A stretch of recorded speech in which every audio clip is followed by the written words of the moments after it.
May nag-reach out sa akin kanina na past client ko and tinatanong niya kasi ginamit niya yung House Sigma para maghanap ng mga power of sale dito sa Toronto. And nakita nga niya ito sa May Scarborough. And ang price niya, $949. So sabi niya, bakit ganun? Bakit ang mahal pa din?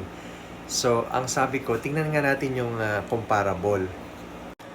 So naghanap ako ng mga similar properties doon sa area, similar doon sa under power of sale na bahay. And let's use this one as an example. Halos magkamukha sila na pareha silang bungalow and 3 plus 1 bedroom din siya. And nabenta siya noong May 2024 for $1,551,000. So, may proseso kasi kung paano itong power of sale. No, dun sa experience ko as a realtor na nagbenta na ng bahay under power of sale, itong listing na to sa Brampton, I was asked by CIBC to list it. So, ang naging proseso kasi is they asked me, they gave me a form at doon sinulat ko yung mga comparable na property dito sa bahay na ito at ano yung ranges ng price na sa tingin ko dapat naming i-list yung property na ito. And then at the end of submitting yung report ko, yung comparative market analysis na ginawa ko para sa bahay na ito, yung CIBC through their lawyer instructed me to list it at this price. And then nagkaroon ng bidding war at naibenta pa namin siya ng mas mataas. So, ganun yung process.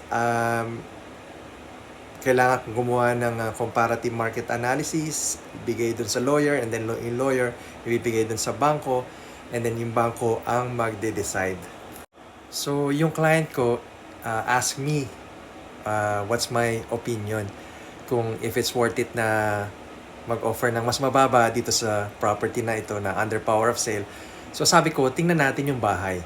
See yung layout, tingnan mo kung if it works for you, and then knowing that this is a bungalow, maganda yung opportunity to rent out yung basement, especially kung may separate entrance siya at how many bedrooms yung pwede mong mailagay.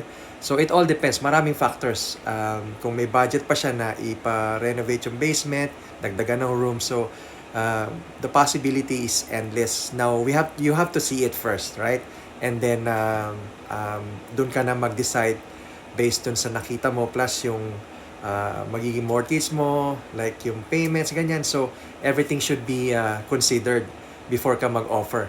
And then again, at the end of the day, kung mag-offer ka man ng mas mababa, knowing na matagal na tong property na to sa market, the worst thing that the bank will say to you is no, right? But what if pumayag at accept yung offer mo, right? So you gotta shoot the shot.